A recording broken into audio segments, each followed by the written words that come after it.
A big source of frustration for new players is getting the guitar in tune and keeping it in tune. Pianos stay in tune, but guitars don't.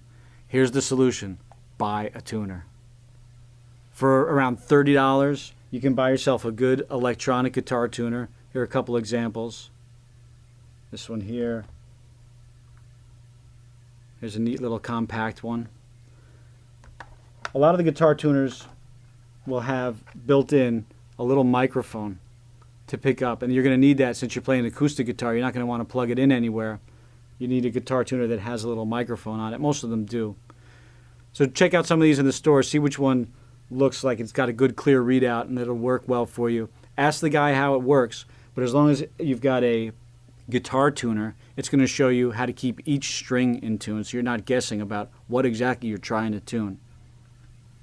So an electronic tuner will take all the guesswork out. I just want to offer you one quick tip, and that's that when you're trying to get the string at the correct pitch, you want to tune up to that pitch. So whatever the tuner says, get yourself below it first and then slowly tune the tuning peg up to the pitch until the tuner says that you're in. On your next trip to the guitar shop, get yourself some good light gauge picks.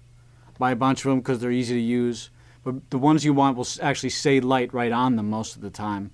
And light gauge picks are the best ones for strumming. They're best for strumming because they're flexible enough. You can easily bend them between your forefinger and your thumb. And that allows them to have a real percussive attack across the strings. Right, you get that, you actually hear the pick hitting the strings, which gives it that classic strummy sound. A thicker gauge pick is going to kind of get caught up in the strings a little bit, especially as you get started, and has a kind of harsh attack. So a thin pick is nice. Hold it just comfortably, again, and what falls naturally, just between your thumb and your forefinger. Sometimes people like to get 2 fingers on them like that. Whatever's best for you.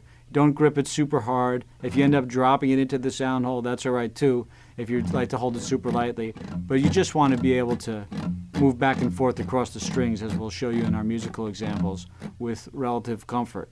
So again, you don't want to get too much tension going in your right hand.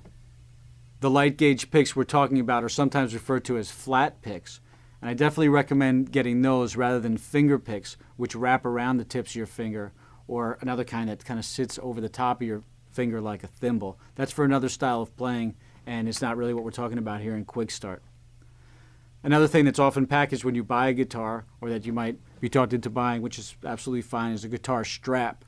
But we're talking about sitting most of the time rather than standing, and you really need a strap when you're standing. So if you have one, great, but you're probably not going to need it when you get started. Another thing that you do need, though, is some way to keep good, steady time, something to teach you to keep a beat steadily. And a metronome is one of the best bets for that. Sometimes you could even grab a metronome online, or there might be one built in to some other electronic gear you have, maybe even into a tuner. But you want to have some way of keeping steady time. Another great way is to use our jam tracks, which keep good steady beats and even include drum beats and bass parts to sound like you're playing over something very naturally. But whichever method you choose, it's just another way of giving you a good steady beat that you can speed up or slow down as you practice.